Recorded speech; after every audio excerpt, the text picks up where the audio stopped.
Hello friends, मैं आशीष स्वागत करता हूं आपके अपने यूट्यूब चैनल पर।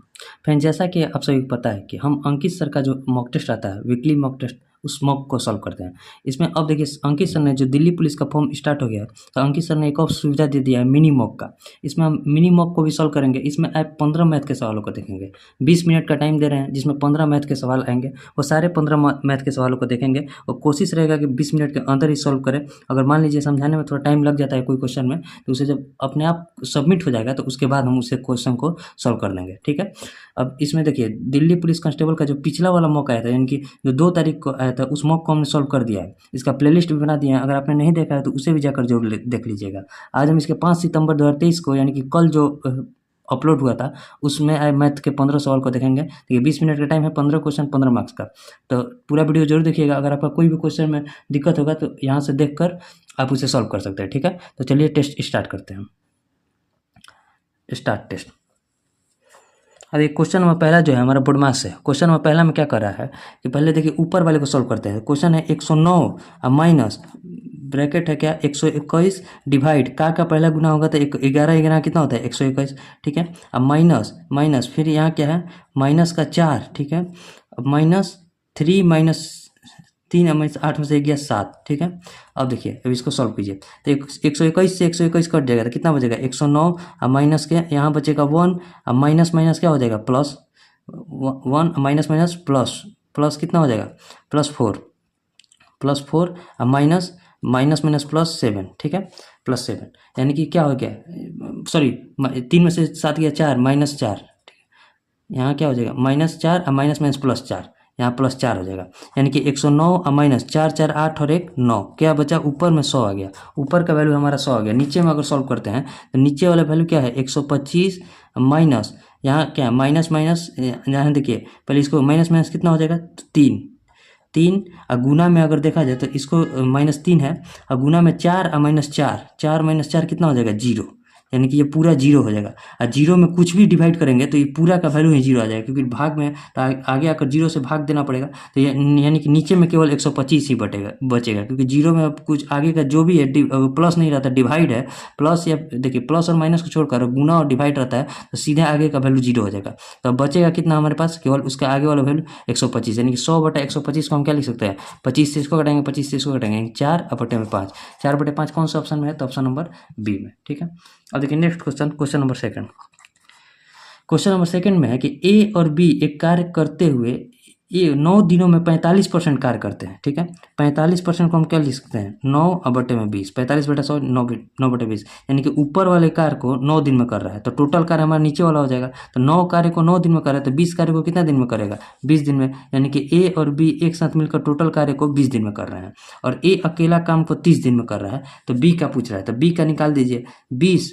देखिए बी का निकालेंगे तो क्या हो जाएगा 20 × 30 अब बटे दोनों का अंतर, 30 में से 20 गया 10 0 2, यानी कि 30 दूनी 60 दिन में जो है बी कार्य कंप्लीट कर देगा। 60 दिन कौन सा ऑप्शन में तो ऑप्शन नंबर ए में। अब देखिए next question, question number 3। Question number 3 में क्या है, थोड़ा फास्ट बनाने की कोशिश करें, क्योंकि यहाँ टाइम भी मतलब 20 मिनट के अंदर बनाना होता है। ठीक है। अब क्वेश्चन नंबर 3 में क्या है, n संख्याओं का औसत दिया है 36। ठीक है। उसमें से यदि इन संख्याओं के 75% में से प्रत्येक को 6 से बढ़ा दिया जाए और प्रत्येक शेष संख्या को 9 से कम कर दिया जाए तो इन संख्याओं का नया औसत क्या होगा। देखिए पहले 75% को हम क्या लिख सकते हैं 75% को हम 3/4 लिख सकते हैं ना। ठीक है। यानी कि टोटल मान लीजिए संख्या हमारे पास 4। ठीक है। उसमें से 3 संख्या में से हम कितना 6 से बढ़ा दिए। ठीक है। और बचा जो शेष संख्या है, एक संख्या बचा, 3 संख्या को बढ़ा दिए, 4 में से 3 गया तो कितना बचा संख्या एक में 9 कम कर दिए। ठीक है। -9 कर दिए। तो टोटल देखिए कितना का वृद्धि या कमी हो गया, तो 6 × 18 का वृद्धि किए हैं, 1 में 6 की वृद्धि किए हैं, तो 3 में कितना का वृद्धि हो जाएगा 18 का। और एक जो शेष संख्या बचा उसमें 9 की कमी कर दिए हैं, तो 18 में से 9 गया कितना बचा 9, यानी कि ओवरऑल जो है 9 का वृद्धि हुआ है, प्लस का साइन है वृद्धि हुआ है। तो टोटल औसत पर प्रभाव डालेगा। ठीक है। औसत हम एन संख्या कितना है 36, यानी कि एन को हम क्या माने 4। तो 9 का जो ओवरऑल वृद्धि हो रहा है, तो टोटल संख्या कितना है 4, चारों में बटाएगा 9 तो कितना हो जाएगा 4 दूनी 8 1 0, 4 दूनी 8 जीरो 4 5 यानी कि 2.25 का जो है औसत में वृद्धि हो जाएगा। पहले औसत था 36, इसमें और 2.25 का जो है वृद्धि हो जाएगा, तो कितना हो जाएगा 36 और 2 38.25। ठीक है, 38.25 कौन सा ऑप्शन में था? ऑप्शन नंबर सी में। इस टाइप का क्वेश्चन जो है वीकली मॉक टेस्ट में भी आया था, तो वहाँ भी हम बताए थे। उम्मीद करते हैं आपको समझ में आया होगा। नहीं आया होगा तो एक बार फिर से देखिएगा, और फिर भी नहीं आया होगा तो देखिए मेरा टेलीग्राम का चैनल हम इसमें कमेंट में पिन कर देंगे, वहाँ से आप टेलीग्राम में आकर भी पूछ सकते हैं। ठीक है, अब देखिए नेक्स्ट क्वेश्चन नंबर 3 के बाद क्वेश्चन नंबर 4। एक मिनट, क्वेश्चन नंबर 4 में देखिए क्या कर रहा है। क्वेश्चन है कि एक बीकर में एक द्रव भरा हुआ है जिसके 3 भाग पानी और 7 भाग औषधि है। ठीक है, 3 भाग पानी है और 7 भाग कितना है? औषधि है, यानी कि वाटर है और एक मेडिसिन है। 3 भाग पानी है तो 7 भाग औषधि है। अब कह रहा है कि इस मिश्रण का कितना भाग पानी से बदलने पर परिणामी मिश्रण में पानी और औषधि का अनुपात 1:1 हो जाए। देखिए पानी से बदल रहे हैं तो हमारा औषधि तो बराबर होना चाहिए, यानी कि यहाँ औषधि 7 है तो यहाँ भी औषधि हमारा 7 होना चाहिए, तो दोनों तरफ 7 से गुना करेंगे, यानी कि 7 रेशियो कितना हो जाएगा? 7। ठीक है, अब देखिए यहाँ 3 से कितना बढ़ा है? पानी कितना मिला है? 4 पानी मिला है ना, और टोटल अब जो है पहले यहाँ 10 था, अब यहाँ कितना हो गया? 14, यानी कि 14 हो गया। तो टोटल हम इसी टोटल पर मानेंगे, क्योंकि पानी की मिलाने के बाद जो है टोटल हमारा मिश्रण 14 हो जा रहा है, तो 4/14 यानी कि 14 हिस्सा में से 4 हिस्सा का हम वैल्यू निकालेंगे, क्योंकि 4 हिस्सा बढ़ा रहे हैं, तो टोटल कितना है? 14, यानी कि इसको कटाएंगे तो क्या लिखेंगे? 2/7। 2/7 कौन से ऑप्शन में? तो ऑप्शन नंबर ए में। बहुत ईजी प्रश्न है। और देखिए नेक्स्ट क्वेश्चन जो है क्वेश्चन नंबर 5। क्वेश्चन नंबर 5 में क्या दिया है कि 7 3 2 x y, ठीक है, 70 से विभाज्य है, तो x प्लस वाई बटे 2 का न्यूनतम मान ज्ञात कीजिए, यानी कि सबसे मिनिमम वैल्यू रख कर बताना है। देखिए 7 को हम क्या लिख सकते हैं? 7 × 10। ठीक है, 10 से विभाज्यता का नियम क्या होता है कि अंतिम एक अंक जो है शून्य होना चाहिए, तब जाकर 10 से कटेगा। ठीक है, तो अंतिम एक अंक शून्य होगा, यानी कि y बराबर 0 हो जाएगा। ठीक है, और कोई भी रखिएगा तो 10 से कट भी नहीं करेगा, तो अंतिम अंक तो शून्य रखना पड़ेगा। y का मान आ गया 0। अब देखिए 7 से कटाइए, 7 से जब हम कटाएंगे 732 को और यहाँ x को, तो क्या रखेंगे? 7 एकम 7 उतरेगा 32, 7 चौक 28। देखिए 7 चौक 28, यहाँ क्या बचेगा? 4 में सबसे लोएस्ट वैल्यू इसका क्या रखे? 0 रखने पर कटेगा 40, नहीं कटेगा। 1 रखने पर भी नहीं कटेगा, लेकिन 2 रखने पर 7 छंग 42 कट जाएगा। ठीक है, 7 छंग 42 कट जाएगा, तो यहाँ 42 कट गया, यानी कि वाई का x की जगह क्या रखें हम? x का सबसे मिनिमम वैल्यू आ गया 2। तो हमसे क्या पूछ रहा है? x प्लस वाई बटे में 2 का वैल्यू, यानी कि 2 और वाई का वैल्यू कितना था? 0 बटे में 2 कट के कितना हो जाएगा? 1 जो हो जाएगा हमारा आंसर हो जाएगा। एक कौन सा ऑप्शन में? तो ऑप्शन नंबर बी में। अब देखिए नेक्स्ट क्वेश्चन नंबर 6। एक मिनट, क्वेश्चन नंबर 6 में क्या कर रहा है? क्वेश्चन नंबर 6 है कि एक व्यापारी अपने माल का क्रय मूल्य से 40% अधिक अंकित करता है, फिर वह अपने माल का 1/5 भाग 10% की छूट पर और आधा माल अंकित मूल्य पर और शेष माल 20% की छूट पर बेचता है, तो उसका लाभ प्रतिशत बताना है। देखिए इस प्रकार का क्वेश्चन क्या बताया? जितना भाग दिया है ना, मतलब 1/5 भाग दिया है। ठीक है, उसके बाद क्या दिया है कि आधा माल, यानी कि 1/2 भाग। तो अब इसी के गुणज को टोटल मान लेंगे, तो टोटल मान कितना हो जाएगा? 5 दूनी 10। मान लीजिए टोटल हमारे पास 10 माल है। अब उसमें से बोल रहा है कि 10 माल पर कुछ माल को, मान लीजिए एक माल का क्रय मूल्य कितना है? 100 रुपया, तो 10 माल का टोटल क्रय मूल्य कितना हो जाएगा? तो अंकित कितना कर रहा है? तो 40% अधिक, यानी कि 140 अंकित कर रहा है, यानी कि ये उसका सीपी है एक माल का। और एमपी जो है 40% अधिक अंकित कर रहा है, यानी कि 40 अधिक अंकित कर रहा है। अब देखिए उसमें बोल रहा है कि 1/5 भाग को, ये हमारा टोटल माल है, 1/5 भाग इसका कितना हो जाएगा? तो 10 का 1/5 कितना हो जाएगा? 2 माल को वो कितना में बेच रहा है? तो 10% की छूट पर, यानी कि 140 में 10% की छूट करेंगे तो कितना? 14 का छूट हो जाएगा, यानी कि 126 रुपये में बेचेगा। ठीक है, इसमें 140 का है, जब 90% निकालिएगा तो कितना है? 14 9 या 126। अब बोल रहा है कि उसके आधा माल, यानी कि 10 का आधा कितना हो जाएगा? 5, उसको अंकित मूल्य पर बेच रहा है। अंकित मूल्य कितना है? 140। ठीक है, और फिर जो शेष माल बच रहा है, यानी कि 5 2 7, अब शेष कितना बचा? 3, उसको बोल रहा है कि शेष माल को 20% की छूट पर। अब 140 का 80% अगर हम निकालेंगे, 140 को 20% छूट, यानी कि 80 पर बेचेगा। 2 0 14 8 है 112 पर बेच रहा। तो टोटल देखिए, टोटल यहाँ हो जाएगा 252, यहाँ कितना हो जाएगा? 14 5 70, और यहाँ कितना हो जाएगा? 112 या 336। जोड़िए 6 व 2 8, 3 और 5 8, 7 और 3 10, 10 और 2 12, 1288 हो जाएगा। अब देखिए उसका क्रय मूल्य कितना पड़ा था? एक क्रय मूल्य का दाम, जो एक माल का क्रय मूल्य था वो 100 रुपया था, तो 10 माल का क्रय मूल्य कितना पड़ेगा? तो सीपी उसका पड़ेगा 100 दहिया 1000। 1000 रुपये क्रय मूल्य था, एसपी कितना हुआ है 1288, तो कितना का उसे लाभ हुआ है, तो यहाँ प्रॉफिट हुआ है, परसेंट प्रॉफिट निकालना है, तो 288 रुपये का प्रॉफिट हुआ है किस पर, 1000 पर, और गुना 100, 20 से 20 गया, 28.8% का जो है प्रॉफिट हुआ है। 28.8% प्रॉफिट कौन सा ऑप्शन में था, ऑप्शन नंबर सी में। अब देखिए नेक्स्ट क्वेश्चन जो है क्वेश्चन नंबर 7। क्वेश्चन नंबर 7 में क्या कर रहा है, क्वेश्चन है कि 3 शहर ए, बी और सी इस तरह स्थित है कि यदि वे सीधी रेखाओं से जुड़ते हैं तो वे समबाहु त्रिभुज के शीर्ष बनाते हैं। देखिए ठीक है, मान लीजिए तीनों सीधी रेखा से जुड़े थे समबाहु त्रिभुज के शीर्ष, मान लीजिए ये समबाहु त्रिभुज है, इसका ए है, बी है और सी है। अब इसमें से कह रहा है कि ए से बी तक 40 किलोमीटर पर आवर, ठीक है, बी से सी तक 60 किलोमीटर पर आवर और सी से ए तक 72 किलोमीटर पर आवर के स्पीड से चल रहा है। समबाहु त्रिभुज का बना रहा है, यानी कि ये भुजा और ये भुजा बराबर होगा, यानी कि तीनों डिस्टेंस जो है बराबर होगा हमारा, ठीक है। तो हमसे पूछा पूरी यात्रा के लिए औसत चार्ज, तो देखिए मान लीजिए कोई एक डिस्टेंस मानिए, तो ऐसा डिस्टेंस मानना है कि जो तीनों से कट जाए, यानी कि 40, 72 और 60 के एलसीएम को मानेंगे, तो 40, 72 और 60 का एलसीएम कितना होता है, तो 360 होता है, 72 5 360, 60 6 360 और 40 9 360, ठीक है। यानी कि टोटल डिस्टेंस देखिए यहाँ भी 360 का डिस्टेंस कवर करेगा, ये भी सेम बराबर होगा 360 का, और ये भी 360 का बराबर होगा, यानी कि टोटल डिस्टेंस अगर देखा जाए तो 360 360 और 360, यानी कि 360 गुने 3 टोटल डिस्टेंस आ जाएगा। एवरेज स्पीड निकालने के लिए टोटल डिस्टेंस अपन टोटल टाइम लगेगा, अगर इससे मतलब 40 किलोमीटर पर आवर से 360 किलोमीटर चलेगा तो 9 घंटा का समय लगेगा, ठीक है, और 60 किलोमीटर पर आवर से 360 किलोमीटर जाएगा तो 6 घंटा का समय लगेगा, ठीक है, और 360 किलोमीटर 72 किलोमीटर पर आवर के स्पीड से जाएगा तो 5 घंटा का समय लगेगा, यानी कि टोटल उसका टाइम कितना हो गया 360 इंटू 3 अब बटे 9 6 15 5 20, कटाइए 2 से इसको कटाएंगे तो 18 18 तो ये कितना हो जाएगा 54 किलोमीटर पर आवर जो हो जाएगा उसका एवरेज स्पीड आ जाएगा। Total distance upon total time बराबर स्पीड हो जाएगा। एवरेज स्पीड कितना आ गया 54 किलोमीटर पर आवर, यानी कि ऑप्शन ए। और देखिए नेक्स्ट क्वेश्चन, क्वेश्चन नंबर 8, एक मिनट, क्वेश्चन नंबर 8 में देखिए क्या कर रहा है। क्वेश्चन है कि एक समचतुर्भुज का एक विकर्ण 8√3 है, यदि दूसरा विकर्ण उसकी भुजा के बराबर है, यानी कि D2 जो है ए के बराबर है, तो हमसे क्या पूछा है समचतुर्भुज का क्षेत्रफल। पहले समचतुर्भुज का क्षेत्रफल कितना होता है हाफ D1 D2, यानी कि D1 तो दिया है और D2 का वैल्यू पहले हम निकालेंगे तब हो जाएगा। जब देखिए जब भुजा के बराबर D2 दिया होता है ना, तो बस कुछ नहीं करना होता, D2 निकालना है ना, मान लीजिए आपको D2 निकालना है तो बस कुछ नहीं कीजिए, डी पहले देखिए यहाँ से D2 नहीं, ए बराबर क्या होता है जो दिया हुआ विकर्ण है, यानी कि D1, जब यहाँ ये जब समीकरण दिया हो D2 बराबर ए दिया, मतलब कोई विकर्ण जो है किसी भुजा के बराबर होता है समचतुर्भुज में, तो बस ए बराबर जो विकर्ण दिया है उसके बटे में √3 करेंगे तो हमारा भुजा का मान आ जाएगा। तो भुजा बराबर क्या हो जाएगा 8√3 बटे में √3 कट जाएगा तो कितना हो जाएगा 8, यानी कि ए बराबर 8 आ गया, तो D2 बराबर कितना हो जाएगा इसके बराबर है, यानी कि D2 बराबर भी 8 हो जाएगा। अब क्षेत्रफल पर रख लेंगे, क्षेत्रफल पर 1/2, एक का वैल्यू था 8√3 और दूसरे का वैल्यू आ गया 8, 2 से कटेंगे तो 4, 8 चौके 32√3 जो हो जाएगा हमारा आंसर हो जाएगा 32√3 जो भी मतलब सेंटीमीटर स्क्वायर, यानी कि ऑप्शन डी।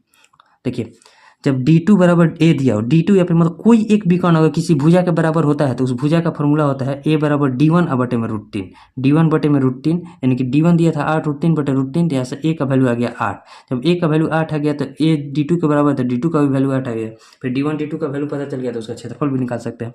अब देखिए नेक्स्ट क्वेश्चन जो है क्वेश्चन नंबर 9 में क्या कर रहा है, क्वेश्चन नंबर 9, क्वेश्चन नंबर 9 है कि एक बल्लेबाज एक पारी में अपने शतक से 4 रन से चूक गया, ठीक है, जिसमें छक्कों चौके मतलब 6 run 3 run 6 run 4 run 3 run 2 run और सिंगल मारा है, उसका अनुपात दिया है 1:3:2:7:10, ठीक है।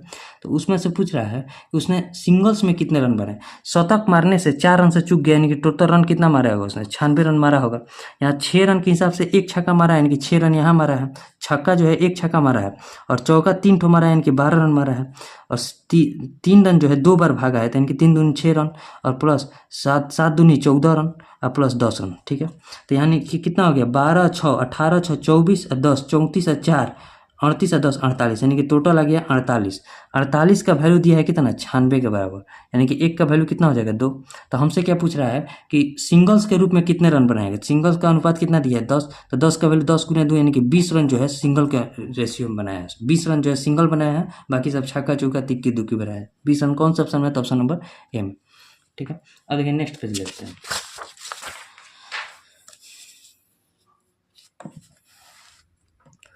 क्वेश्चन नंबर कौन सा हो जाएगा क्वेश्चन नंबर 10।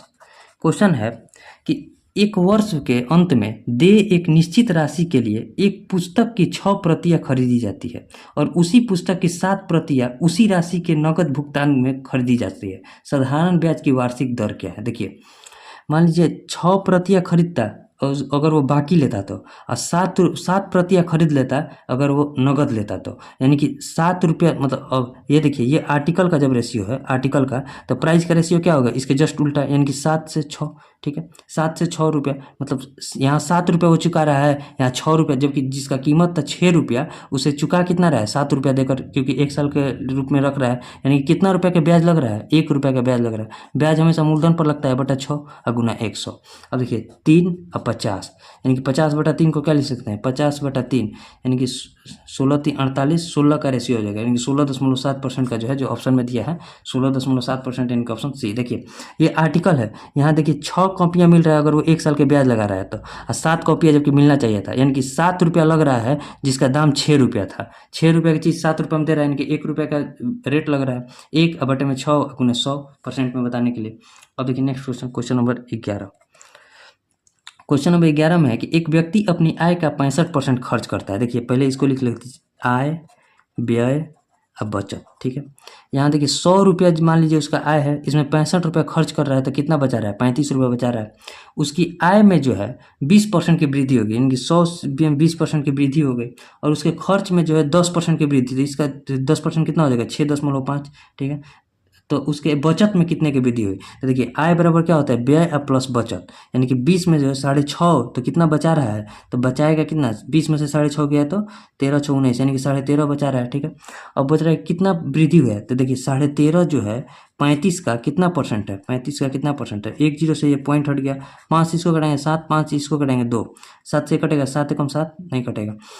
135 दूनी कितना होता है? 270 और बटे में 7 पॉइंट में दिया है, तो ऑप्शन देखिए 7 तेरी 21, 6 0 7/56, इनके 38.5%, जो कि एक ही ऑप्शन में 38 से 38.5% ही हमारा जो हो जाएगा आंसर हो जाएगा। ठीक है, और देखिए next question, question number 12।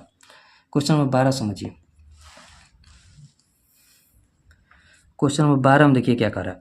Question दिया है कि 108, ठीक है, क्वेश्चन आपको दिख रहा होगा, 108, 72 और 5A, यानी कि 108 है, 72 है और 5A का HCF दिया है 5A। ठीक है, का HCF कितना दिया है? A दिया है, मतलब इसका जो HCF आएगा वो A के बराबर आएगा। ठीक है, तो हमसे LCM पूछ रहा है, A के मान रखकर LCM पूछ रहा है, 108, 72 और A का LCM। देखिए ये जो A है 5A है, 5A यानी कि 5 × A के बराबर है, यानी कि जो इसका HCF आएगा वो A से भी, मतलब 5A से भी कटना चाहिए। जब HCF में भाग देंगे तो तीनों संख्या से हमारा कटना चाहिए, तो इसका HCF क्या हो जाएगा? इसका HCF अगर देखिएगा तो 36 × 2, यानी कि 36 दूनी 72। HCF यहाँ इसका ई दोनों का आया HCF 36, तो 36 जो है 5A से भी कटना चाहिए, मतलब 36 से जब 5A में 36 से भाग देंगे तो 5A भी हमारा कटना चाहिए। तो एक ही मतलब हो सकता है कि A का वैल्यू हम अगर 36 रख दे, 72 भी रख दे। ठीक है, तो HCF है, तो यानी कि A की जगह हम क्या रख सकते हैं? A की जगह हम 36 रख सकते हैं। ठीक है, A की जगह हम 36 रखेंगे तो ये 5A हमसे कट जाएगा। तो देखिए A बराबर आ गया हमारा 36। अब हमसे क्या पूछ रहा है? 108, ठीक है, 72 और क्या A की जगह 36, A का LCM पूछ रहा है। तो देखिए LCM निकालने का 108 को हम क्या लिख सकते हैं? 108 को हम 36 × 3 लिख सकते हैं ना, 36 × 3, यानी देखिए 36 दिया 108, 72 कटाने के लिए 2 से गुना, और 36 तो इसमें है, यानी कि 36 दिया 108 दूनी 216 जो हो जाएगा, तीनों का LCM हो जाएगा 216। कौन से ऑप्शन में? तो ऑप्शन नंबर डी में। अब एक बार फिर से समझिए, 108 और 72 का HCF कितना होता है? 36। देखिए 5A लिखा है, 5 × A, यानी कि जो HCF इनका 36 आया है, ये 36 जो 5A से हम 36 में भाग देते, 5A भी हमारा कट जाए, तो उसका एक ही मतलब हो सकता है कि A की जगह हम 36 रखें, यानी कि 36 × 5 = 180 जब रहेगा तो वो 36 से कट जाएगा। ठीक है, यानी कि HCF की जगह हमारा आ गया 36। तो जब A का वैल्यू आ गया 36, तो A की जगह यहाँ रखेंगे तो उसका LCM कितना आ जाएगा? 216 की, जो कि ऑप्शन डी में दिया था। अब देखिए नेक्स्ट क्वेश्चन जो है, क्वेश्चन नंबर 13, एक मिनट, क्वेश्चन नंबर 13 में देखिए क्या करा। क्वेश्चन है कि 4,000 रुपये की राशि X% प्रति वर्ष की दर से साधारण ब्याज पर 3 वर्षों में 5,008 रुपये हो जाती है। यदि ब्याज दर X + 2.6% हो जाता है तो संशोधित परिपक्वता राशि क्या? हमसे अमाउंट पूछ रहा है ना, तो इसमें इसका कोई केवल देखिए कितना आसानी से बनेगा। 4,000 रुपया है ना, x%, हमें परसेंट अभी x का वैल्यू निकालना ही नहीं है, सीधे बन जाएगा 4,000 रुपया पर अगर हम 2.6% के हिसाब से कितना है 3 साल के लिए 3 वर्ष के लिए लगाए तो कितना रुपया ब्याज आएगा। तो ब्याज आएगा, देखिए 0 से 0 कट गया, एक पॉइंट से इसको हटा दिए, यानी कि 26 या 78, 78 चौके कितना होता है 78 इंटू 4, 4 8 चौके 32, ठीक है, 7 चौक 28 और 3, 28 और 3 कितना होता है 31, 8 चौके 32, 7 चौक 28 और 3 31, ठीक है, यानी कि 312 रुपया जो हो जाएगा ऐसा ही हो जाएगा। देखिए x% पर ब्याज कितना आया 5,008 रुपया, ठीक है, और x प्लस 2.6% यानी कि 2.6% पर ब्याज कितना है 312 रुपया। अगर इसी 312 को जोड़ देंगे तो हमसे टोटल अमाउंट पूछ रहा है। देखिए ये तो इतना आ गया था कितना x% का, जब इसमें गुना करेंगे यानी कि 4,000 के x% का ब्याज 3 साल के लिए 5,008 रुपया आया था, और 2.6% का 3 साल के लिए ब्याज 312 रुपया आएगा। अब इसे जोड़ देंगे तो 8 2 10, यहाँ 1 और 1 2, यहाँ क्या हो जाएगा 3 और यहाँ क्या हो जाएगा 5, यानी कि 5320 रुपया जो हो जाएगा टोटल अमाउंट हो जाएगा। जब हमसे अमाउंट पूछ रहा है तो उस x का वैल्यू ही नहीं निकालना है, क्योंकि जब 2.6% पर अगर हम 3 साल के ब्याज निकालेंगे तो 312 रुपया वहाँ से आ जाएगा और यहाँ से बन गया। अब देखिए नेक्स्ट क्वेश्चन है क्वेश्चन नंबर 14। अब क्वेश्चन देखिए, अब 17 सेकंड का टाइम है तो अपने खुद से भी सबमिट हो सकता है, तो इसे हम आगे भी बना देंगे। देखिए क्वेश्चन पढ़ लेते हैं कि एक गोलाकार गुब्बारे की त्रिज्या 6 सेंटीमीटर से बढ़कर 10 सेंटीमीटर हो जाती है तो उसमें अधिक हवा डाली जाती है। मूल गुब्बारे के पृष्ठ क्षेत्रफल और फुलाए हुए गुब्बारे का पृष्ठ क्षेत्रफल का अनुपात क्या होगा। तो देखिए गोलाकार है तो 4πr² और रेशियो 4πr² के बराबर है। देखिए सबमिट हो गया, व्यू रिजल्ट करते हैं।